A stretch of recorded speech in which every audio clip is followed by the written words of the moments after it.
इस वीडियो में सबका स्वागत है दोस्तों। ये वीडियो शुरू करने से पहले आपके एक फायदे की बात जरूर कहना चाहूंगा। इस वीडियो के डिस्क्रिप्शन में आप जाओगे तो आपको इस सब्जेक्ट का लिंक मिल जाएगा, जिसको आप क्लिक करोगे तो chapter by chapter, question by question सारे के सारे वीडियोस आपको मिल जाएंगे और दूसरे सब्जेक्ट के भी लिंक्स मिल जाएंगे, जिसमें chapter by chapter, question by question सारे वीडियोस मिल जाएंगे। और एक और आपको आइडिया देता हूं, मेरे चैनल को आप क्लिक करोगे तो मेरे चैनल के प्लेलिस्ट पे जाओगे तो आपको 20 के ऊपर सब्जेक्ट्स के लिंक मिलेंगे। बस आपको क्लिक करना है, जो सब्जेक्ट आपको के वीडियो चाहिए, बस आपको chapter by chapter, question by question सारे वीडियोस मिल जाएंगे। तो चैनल को जरूर सब्सक्राइब करो ताकि आपको हर रोज जो हम अपडेट करते वीडियोस वो मिलते रहें। तो हम शुरू करते हैं इस क्वेश्चन का वीडियो अभी। फीचर्स ऑफ एचयूएफ, जो कि हिंदू अनडिवाइडेड फैमिली है। इस वीडियो में मैं बताऊंगा ये कितने मार्क्स का क्वेश्चन है, उसके बाद इसके 30 पॉइंट्स में डिटेल्ड एक्सप्लेनेशन करूंगा, और सबसे इंपॉर्टेंट एंड में एक स्टोरी बनाया है थ्री इडियट्स का, जिसमें आपको 30 के 30 points with in 30 second learn हो जाएंगे। मैं प्रॉमिस करता हूं by the end of this video. तो और ये भी बता दूं कि इस वीडियो के डिस्क्रिप्शन में आपको 11th एसपी ओसी इको अकाउंट्स के लिंक मिल जाएंगे, जिसको क्लिक करके आप चैप्टर बाय चैप्टर और क्वेश्चन बाय क्वेश्चन सारे वीडियो देख पाएंगे। तो फीचर्स ऑफ एचयूएफ शुरू करते हैं। ये क्वेश्चन 5 मार्क का आना चाहिए, तो तुम कम से कम 10 से 15 पॉइंट लिखोगे, और 10 मार्क का आया तो पूरे के पूरे 30 पॉइंट लिखोगे। शॉर्ट पॉइंट से 3-3 4-4 लाइन के तो आराम से हो जाता है कंप्लीट। तो इस वीडियो को शुरू करने से पहले वीडियो के डिस्क्रिप्शन में लिंक दिया हुआ है 11th एसपी 11th ओसी इको अकाउंट्स, जहां पे जो वीडियो चाहिए वो सारे के सारे मिल जाएंगे, chapter by chapter, question by question. तो शुरू करते हैं फीचर्स ऑफ एचयूएफ। नाउ ये जो डिस्टिंग्विश की तरह पॉइंट्स बनाए हैं, ये ऑटोमेटिक फीचर्स का भी रूप लेंगे। टोटल 30 पॉइंट्स है, तो डिस्टिंग्विश करने में भी आसानी होगा। तो लेट अस अंडरस्टैंड, ये जो सेकंड नंबर पे है एचयूएफ, ठीक है, ये रहा, यहाँ पे वो शायद छुप गया है। तो let us come to Hindu undivided family. Now ध्यान से सुनना। सबसे पहले तो वर्ल्ड में, ये सिर्फ इंडिया में हिंदू अनडिवाइडेड फैमिली करके एक बिजनेस का प्रकार है, वर्ल्ड में और कहीं पे भी नहीं है। जैन, बुद्धिस्ट और सिख भी एचयूएफ का पार्ट बन सकते हैं, बट क्रिश्चियंस नहीं, मुस्लिम्स नहीं, क्योंकि उनके अलग लॉ बोर्ड है। तो हिंदू अनडिवाइडेड फैमिली क्या है? एक ऐसा फैमिली ऑफ हिंदूज जिसमें जैन, बुद्धिस्ट और सिख भी हो सकते हैं, जो साथ में रहते हैं, साथ में बिजनेस करते हैं with the objective of profit. But सवाल यह है कि हिंदू अनडिवाइडेड फैमिली बनेगा कैसे? आप लोग बोलेंगे कि हम लोग हिंदू है, हमारा बिजनेस है, तो क्या हम हिंदू अनडिवाइडेड फैमिली कहलाएंगे? The answer is no. Hindu undivided family बनने के लिए एक प्रॉपर्टी होना चाहिए जो 4 जनरेशन से पार होना चाहिए। परदादा, दादा, पिताजी और बच्चा। ये जो 4th जनरेशन से का लड़का है या लड़की है, जो प्रॉपर्टी पास हो रहा है, तो then he can form an HUF. समझा? एक प्रॉपर्टी जो 4 जनरेशन से पास ऑन होना चाहिए, तो एचयूएफ का दर्जा मिलता है। So let us come to the meaning. Joint Hindu family business एक ऐसा कमर्शियल ऑर्गेनाइजेशन है जहां पे जो बिजनेस का मालकाना हक और चलाना ये हिंदू अनडिवाइडेड फैमिली करता है। ठीक है ना? इसका एक डेफिनेशन जो लर्न करना पड़ेगा, is a family. Hindu undivided family family है, और बाय द वे ये वर्ल्ड में और कहीं नहीं है, सिर्फ इंडिया में है। Which consist of all person lineally. Lineally मतलब परदादा, दादा, पिताजी। डिसेंडेड, डिसेंडेड मतलब परदादा से दादा, दादा से पिताजी और पिताजी से अपन। ठीक है ना? फ्रॉम अ कॉमन एंसेस्टर, और वाइफ्स और अनमैरिड डॉटर्स भी है। अब if you check out, I think 1984 से पहले लेडीज या females could not be a part of HUF. सिर्फ जेंट्स हिंदू अनडिवाइडेड फैमिली के मेंबर्स हो सकते थे। फिर कायदे में बदलाव किया गया। अभी women can also be part of HUF. ठीक है, उसके बाद है मेंबरशिप। जो एचयूएफ है उसका जो मेंबरशिप है उसका हेड को कर्ता बोलते हैं। क्या बोलते हैं? Karta. He is the male head of the family. वैसे तो फीमेल को कर्ता बनने का अलाउड नहीं है, जो मेल जो लीडर या कैप्टन जिसको बोलते हैं। लेकिन 2 साल पहले I think north India Delhi side कोई तो कोर्ट का नतीजा निकला था। इन दैट केस उस फीमेल को अलाउड किया गया था टू बी द कर्ता। वैसे तो 99% फैमिलीज में और वैसे भी कायदा भी ये बोलता है only mail can be karta. Karta is a male head. Male head मतलब सबसे सीनियर मोस्ट आदमी रहेगा, वो उस फैमिली का हेड होगा। ठीक है, और बाकी लोग को टेक्निकल भाषा में हम को पार्सनर्स बोलते हैं। क्या बोलते हैं? को पार्सनर्स या को पार्टनर्स, ज्यादातर वर्ड यूज होता है को पार्सनर्स। वैसे तो मेंबरशिप मिनिमम 2 है, मैक्सिमम अनलिमिटेड है हिंदू अनडिवाइडेड फैमिली का। आगे बढ़ते हैं। लेजिस्लेशन, जो कायदा लागू होता है एचयूएफ पे वो हिंदू सक्सेशन एक्ट 1956 का कायदा लागू होता है। इसमें 31 सेक्शंस, एक 31 कायदे और एक शेड्यूल है, मतलब प्रॉपर्टी कैसे पास होगा फादर के डेथ पे वो बोला जाएगा। मैं इसमें एक और चीज बोलना चाहूंगा कि हिंदू अनडिवाइडेड फैमिली में भारत में 2 प्रकार के होते हैं। जो इसमें दिया हुआ नहीं, मैं एक्स्ट्रा बोल रहा हूँ। एक होता है मिताक्षरा, एक होता है दया भागा। मिताक्षरा में बच्चे को प्रॉपर्टी जन्म से मिलता है हर हिस्सा, मतलब कि जैसा एक बच्चा जन्मा तो उसको फैमिली के प्रॉपर्टी में हिस्सा उस लागू हो जाता है, जो कि पूरे इंडिया में वेस्ट बंगाल और आसाम छोड़ के। वेस्ट बंगाल और आसाम में दया भागा लागू होता है।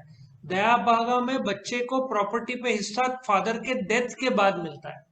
आया समझ में? सो इंडिया में 2 प्रकार के फैमिलीज है, मिताक्षरा और दया भागा। मिताक्षरा में बच्चा जन्मता है तो पूरा प्रॉपर्टी पे हिस्सा, पूरा प्रॉपर्टी मतलब शेयर, हिस्सा वो जन्म से मिलता है। दया भागा में फादर के डेथ के बाद मिलता है। सो कैपिटल कौन कंट्रीब्यूट करेगा? Members of the family. कहां से? आउट ऑफ देयर सेविंग्स और borings, from friends, relatives, banks. लेकिन डिस्टिंग्विश में क्या बोलोगे? The capital of HUF is more than that of soul trader, क्योंकि सोल ट्रेडर अकेला है और ये फैमिली है, तो फैमिली का कैपिटल सोल ट्रेडर से ज्यादा होगा।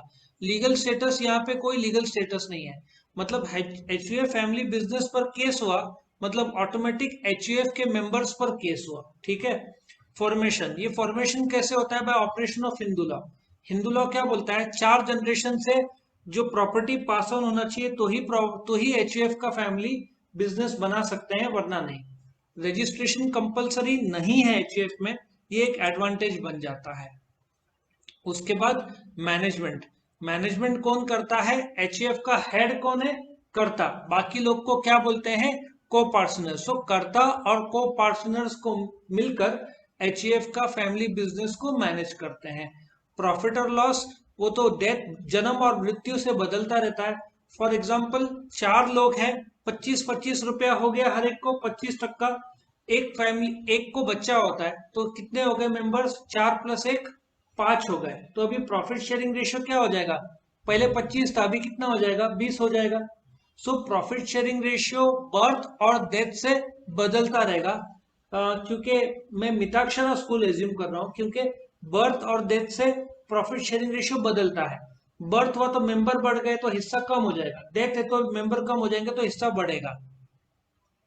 Decision making. Now Hindu succession act कर्ता को अनलिमिटेड ताकत देता है, जिसके वजह से कर्ता फैसला ले सकता है क्विकली विदाउट कंसल्टिंग एनीवन। मतलब एचयूएफ में जो हेड है कर्ता, वो फैसला लेने का अधिकार है, बाकी लोग को फैसला लेने का अधिकार नहीं है, इसलिए डिसीजन मेकिंग फास्ट होता है। सर फ्लेक्सिबिलिटी का। हाँ। सर बाकी कोई नहीं ले सकता डिसीजन ऐसे जो नहीं मतलब नहीं बड़ा नहीं हो? नहीं नहीं नहीं नहीं नहीं नहीं ले सकते डिसीजन बाकी के लोग। ठीक है। सो बाकी लोग को डिसीजन लेने का अधिकार नहीं है। कमिंग टू फ्लेक्सिबिलिटी, सिंस कर्ता क्विक डिसीजन लेता है और वो अकेला ही फैसला का अधिकार रखता है, तो बिजनेस में फ्लेक्सिबिलिटी है, बाकी लोग को फ्लेक्सिबिलिटी नहीं है। वो लोग तो अकाउंट्स के बुक्स भी नहीं देख सकते। पार्टीशन या बंटवारा हुआ तो देख पाएंगे, वरना उनको अकाउंट्स के बुक्स भी, अब वो कर्ता दिखा है वो अलग बात है, लेकिन कायदा अलाउ करता है कर्ता को कि अकाउंट्स के बुक्स नहीं दिखाए, मतलब टोटल अधिकार किसके पास है? कर्ता के पास है। गवर्नमेंट रेगुलेशन ज्यादा स्ट्रिक्ट नहीं है, क्योंकि एक फैमिली में कितने मेंबर्स होंगे? 4 से 5 6 10 ही होंगे, उससे ज्यादा नहीं होगा, इसलिए गवर्नमेंट भी ज्यादा स्ट्रिक्ट नहीं है। लेकिन लायबिलिटी में कर्ता के पास अनलिमिटेड अधिकार है, तो जवाबदारी भी अनलिमिटेड ही होना चाहिए। यदि धंधा डूब गया तो कर्ता को अपने जेब घर पर्सनल प्रॉपर्टी से लाना पड़ेगा, बाकी को पर्सनल्स का जो कैपिटल है उतना ही जाएगा, उससे ज्यादा नहीं।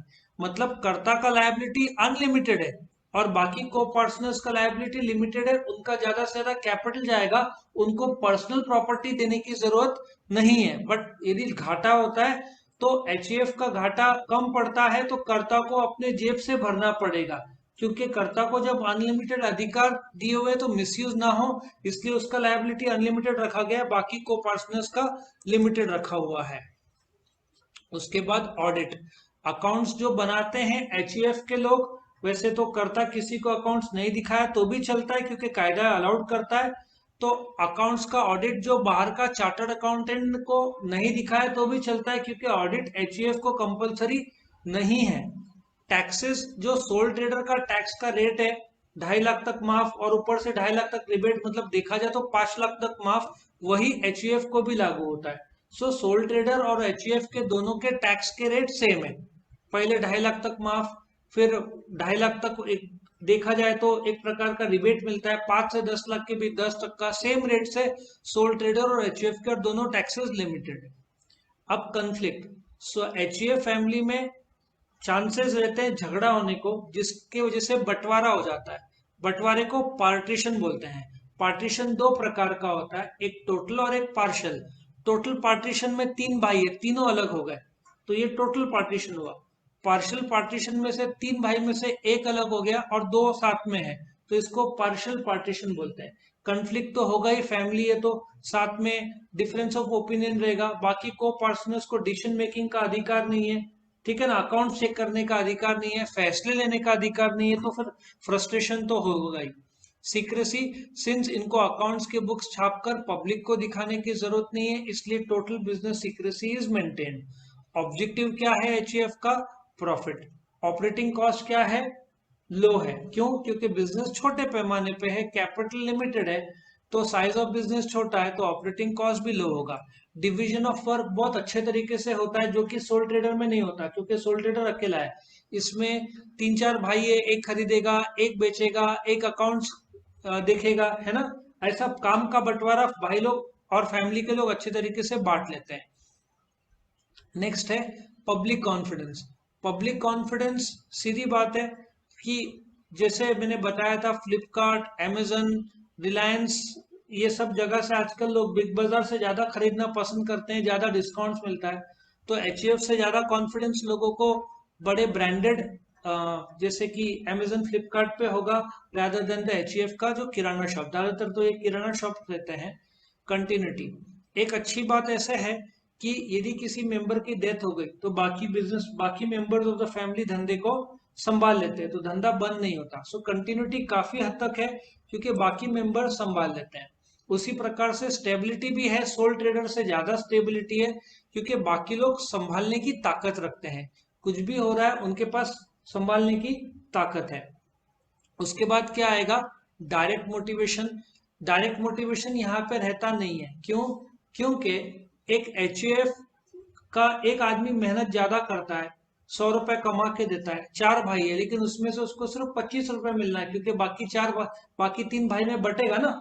सो डायरेक्ट मोटिवेशन कम रहता है, जबकि सोल ट्रेडर में डायरेक्ट मोटिवेशन ज्यादा रहता है, क्योंकि जो कमाया उसने वो खुद का ही 100% रहता है, यहाँ पे बांटना पड़ता है, इसलिए डायरेक्ट मोटिवेशन कम रहता है। और इकोनॉमीज ऑफ स्केल, सिंस ये लोग लो प्रोडक्शन, लो आउटपुट में है, तो इनका कॉस्ट बाकी लोगों के कंपैरिजन में, बड़े बड़े मैन्युफैक्चर के कंपैरिजन में पर यूनिट ज्यादा रहता है। जैसे तुमने 1000 किलो चावल खरीदे तो डिस्काउंट ज्यादा मिलेगा, बोलते ना 2 3 4 5 50 किलो खरीदा तो डिस्काउंट कम रहेगा। तो इनका कॉस्ट पर यूनिट काफी ज्यादा रहता है as compare to Reliance Digital. जैसे 1000 टीवी रिलायंस डिजिटल ने खरीदा, मार्केट प्राइस 50,000 है, तो कंपनी सैमसंग बोलेगा 40,000 में लो, जबकि यहाँ पे एक जन ने 5 टीवी खरीदा तो सैमसंग बोलेगा 45,000। समझ में आ रहा है? एक साथ ज्यादा खरीदा तो इन लोग का इकोनॉमीज ऑफ स्केल मिलता नहीं है, क्योंकि लोग का आउटपुट लिमिटेड रहता है। रिस्क कम है क्योंकि कैपिटल कम है, साइज ऑफ बिजनेस छोटा है। पर्सनल कांटेक्ट विद कस्टमर्स रहता है कि जैसे किराना शॉप है, भाई लोग संभाल लेते हैं आपस में, तो पर्सनल कांटेक्ट विद कस्टमर्स रहता है। Contribution to society, young members of the family है, सारे के सारे बिजनेस में लगे हुए रहते हैं, तो एक प्रकार का बोलते हैं ना बिजनेस के लिए बहुत अच्छा रहता है।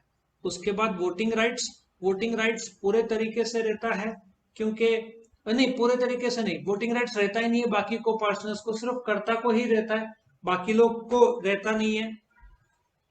क्योंकि हिंदू सक्सेशन एक्ट 1956 ने अनलिमिटेड ताकत दिया है एचईएफ को। एग्जाम्पल कोई भी एक फैमिली ले लो जिसमें 2 से ज्यादा मेंबर्स हो, मैंने 4 बोला है लेकिन 2 से ज्यादा भी चलता है।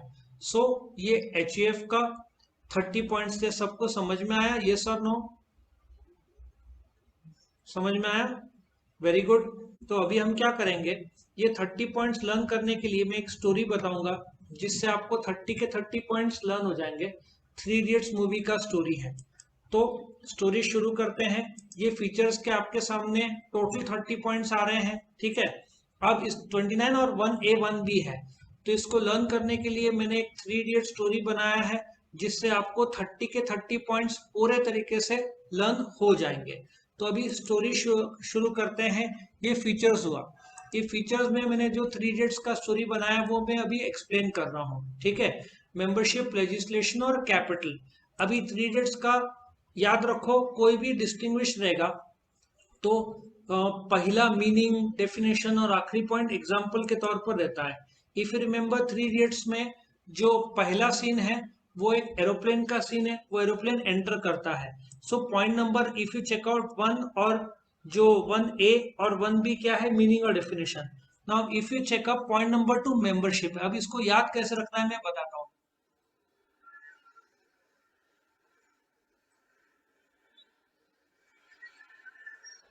ये 3 इडियट्स का फर्स्ट सीन है जिसमें एरोप्लेन का सीन दिखाया है। एरोप्लेन में काफी सारे लोग हैं, ऐसा सोचो, उन लोग को मेंबरशिप सोचो।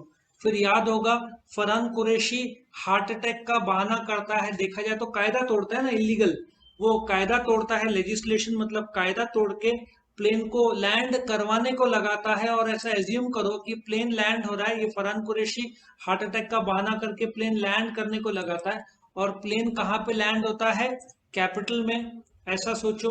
कैपिटल मतलब दिल्ली में लैंड होता है। सो पॉइंट नंबर 1, एरोप्लेन हवे में है, अंदर बहुत सारे लोग हैं, उसको मेंबरशिप बोलेंगे लोगों को, जो यहाँ पे फोटो में मैंने बताया है। फिर फरहान कुरैशी हार्ट अटैक का झूठा बहाना करके कायदे तोड़ के प्लेन को लैंड करवाता है, प्लेन लैंड होता है कैपिटल में दिल्ली, कायदा तोड़ता है तो लेजिस्लेशन। उसके बाद प्लेन धरती में आ गया, अब वापस टेरेस में जाओ, चतुर का सीन याद होगा तो, याद है ना, चतुर और ये लोग दोनों रहते हैं, फरहान कुरैशी और राजू रस्तोगी। वो अपना स्टेटस सबको दिखाता है, कौन, फरहान कुरैशी, और बोलता है मेरे पास ये बंगला है, मेरे पास मोबाइल है और ऐसे फरारी है, ऐसे सब बताता है। सो मोबाइल में ऐसा सोचो, देखो उसका फॉर्मेशन फॉर्म हो रहा है मोबाइल में, फरारी और उसका बंगला, ये जो बताता है। और फिर वो दीवार में लिखता है 5 सितंबर, ऐसा सोचो दीवार में रजिस्ट्रेशन करता है 5 सितंबर का, ये तुम्हारे सामने दीवार का आ गया। सो पॉइंट नंबर 1 क्या था, मीनिंग और डेफिनेशन। 1A 1B बोला है, 1 और 2 भी हो सकता है वो।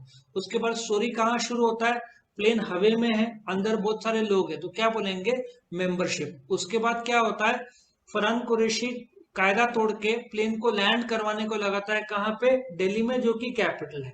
अब धरती पे आने के बाद वापस बिल्डिंग के टेरेस में आ जाओ। अभी चतुर का सीन है, चतुर अपना स्टेटस लोगों को दिखाता है, मोबाइल में उसका फरारी और बंगला फॉर्म होता है विच इज फॉर्मेशन, दीवार में 5 सितंबर लिखता है, रजिस्ट्रेशन। इफ यू चेकआउट, उसके बाद जैसे मूवी आगे बढ़ता है, रैंचो जो है, ठीक है ना, उसकी एंट्री होती है, जो रैगिंग जब चलते रहता है, तो ऐसा सोचो कि वो आता है और रैगिंग का मैनेजमेंट करता है, ठीक है, रैगिंग का मैनेजमेंट करता है। तो एक को इफ यू रिमेंबर शॉक लग जाता है तो उसका लॉस हो जाता है, प्रॉफिट और लॉस जो है, ठीक है ना, उसको एक को शॉक लगता है तो लॉस हो जाता है। पॉइंट नंबर 1 क्या था, प्लेन हवे में है, मेंबरशिप, उसमें लोग है, जो फरहान कुरैशी लेजिस्लेशन कायदा तोड़ के कहाँ पे लैंड करवाता है, कैपिटल बिल्डिंग के टेरेस में। चतुर क्या करता है, अपना स्टेटस दिखाता है। मोबाइल में क्या होता है, फॉर्मेशन। दीवार में क्या लिखता है, 5 सितंबर विच इज रजिस्ट्रेशन। फिर ये आता है रैंचो, रैगिंग का मैनेजमेंट करता है, एक को लॉस हो जाता है। फिर याद है वो जो सीन जिसमें राजू की माँ बोलती है कि महंगा हो गया, 10 रुपए की भेंडी और 12 रुपए की गोभी। सो भेंडी ड डिसीजन मेकिंग, 12 रुपए की गोभी गो गवर्नमेंट रेगुलेशन। ऐसा सोचो, 11 रुपए की फ्लेक्सिबिलिटी। तुमको याद होगा तो कम्मो की शादी में मारुति 800 मांग रहे, which is the liability. Liability है ना, 10 रुपए की भेंडी ड डिसीजन मेकिंग, 12 रुपए की गोभी गो गवर्नमेंट रेगुलेशन, 11 रुपए की फ्लेक्सिबिलिटी। कम्मो की शादी में मारुति 800 मांगते, लायबिलिटी। फिर खुजली वाली रोटी याद है, खुजली वाली रोटी ट ऑडिट और टैक्सेस। सो इसमें देखो ये रोटी बनाती रहती है और खुजली वाली।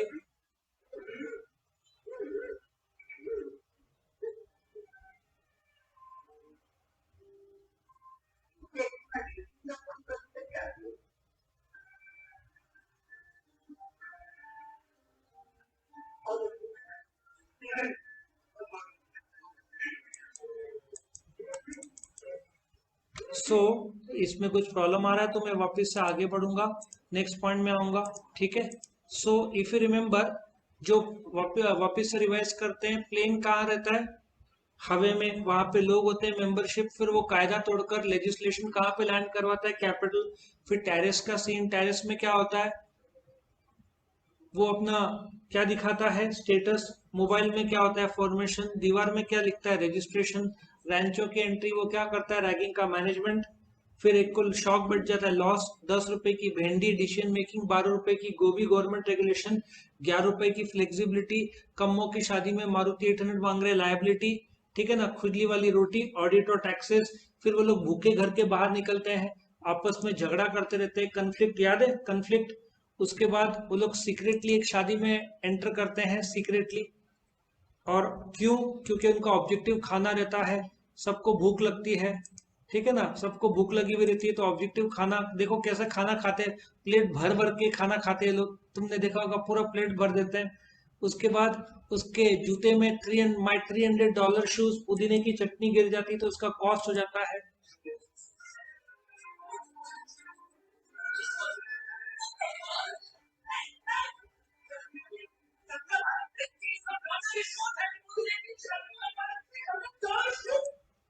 ठीक है। ये वापस से थोड़ा सा हैंग हो रहा है, बट डजेंट मैटर, हम आगे बढ़ाएंगे स्टोरी को। अभी next part of the story आगे बढ़ता है। अभी चतुर का स्पीच याद होगा तो, वो स्पीच लिखता कौन है, दुबे जी। बोलता कौन है, चतुर। तो डिवाइड ऑफ वर्क हो गया ना। ये देखो डिवीजन ऑफ वर्क हो गया।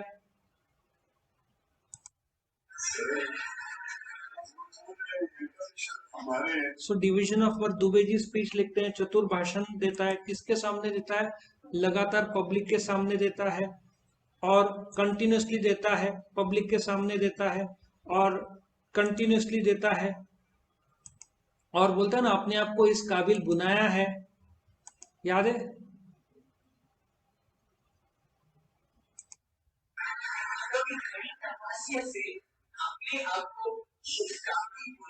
स्टेबिलिटी। ठीक है। पब्लिक उसका स्पीच सुन के मोटिवेटेड हो जाती है, लेकिन प्रिंसिपल नाराज हो जाता है और उसको, ऐसा सोचो, लात नहीं स्केल से मारता है, इकोनॉमीज ऑफ स्केल। ठीक है। और फिर लास्ट के 4 पॉइंट, जिसमें रैंचो की मुलाकात होती है। ठीक है ना, याद होगा तो।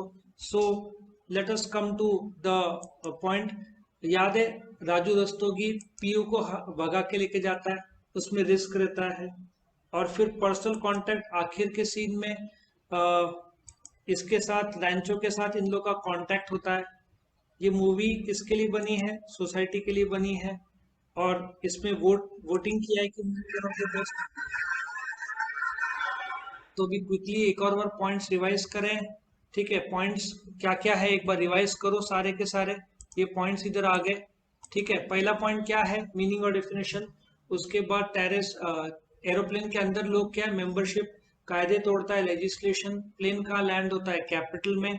फिर टेरेस का सीन, चतुर क्या करता है, स्टेटस दिखाता है, मोबाइल में क्या है, फॉर्मेशन, दीवार में क्या है, रजिस्ट्रेशन, उसके बाद क्या है, रैगिंग का मैनेजमेंट करता है, उसके बाद एक को लॉस हो जाता है, प्रॉफिट और लॉस, फिर 10 रुपए की भिंडी डिसीजन मेकिंग, 12 रुपए की गोभी गवर्नमेंट रेगुलेशन, 11 रुपए की फ्लेक्सिबिलिटी, कम्मों की शादी में मारुति 800 मांग रहे लाइबिलिटी, खुदी वाली रोटी, ऑडिट और टैक्सेस, बाहर झगड़ा करते रहते, भूख लगी रहती है, कन्फ्लिक्ट मतलब झगड़ा, फिर ये लोग सीक्रेटली शादी में एंटर करते हैं क्योंकि उनका ऑब्जेक्टिव खाना रहता है, एक के जूते में वो पुदीने की चटनी डाल देता है, माइक $300 शूज, उसका कॉस्ट लग जाता है। फिर अभी भाषण चतुर का, दुबे जी भाषण लिखते हैं, चतुर भाषण बोलता है, डिवीजन ऑफ वर्क, पब्लिक के सामने बोलता है, कंटिन्यूसली बोलता है, अपने आप को इस काबिल बनाया है, स्टेबिलिटी, पब्लिक सुन के मोटिवेट हो जाती है, which is a direct motivation. उसके बाद में प्रिंसिपल ऐसा सोचो लात से नहीं स्केल से मारता है। फिर लास्ट का जो सीन है उसमें राजू रस्तोगी पीयू को भगा के लेके आता है, उसमें रिस्क रहता है, इनका रैंचो से पर्सनल कांटेक्ट होता है लास्ट सीन में, और ये मूवी सोसाइटी के लिए बनी है, और इसमें वो पब्लिक ने वोट किया, this is one of the best movie of all time. So I hope ये स्टोरी आपको पसंद आया होगा। वीडियो पसंद आया तो लाइक करना, फ्रेंड्स के साथ जरूर शेयर करना, चैनल को सब्सक्राइब करना, और इस वीडियो में यदि ऐसे क्वेश्चंस और इसके अलग अलग वीडियोस देखने हैं तो डिस्क्रिप्शन में जाओ, और 11th SPOC में इको अकाउंट्स में आपको बहुत सारे वीडियोस मिल जाएंगे, chapter by chapter, question by question, जहां पे आपके सारे रिक्वायर्ड वीडियोस पूरे हो जाएंगे। Thank you for watching. ठीक है, वीडियो पसंद आया तो लाइक कीजिए, अपने फ्रेंड्स के साथ शेयर कीजिए, उनका भी फायदा हो, और चैनल को सब्सक्राइब कीजिए। Thank you.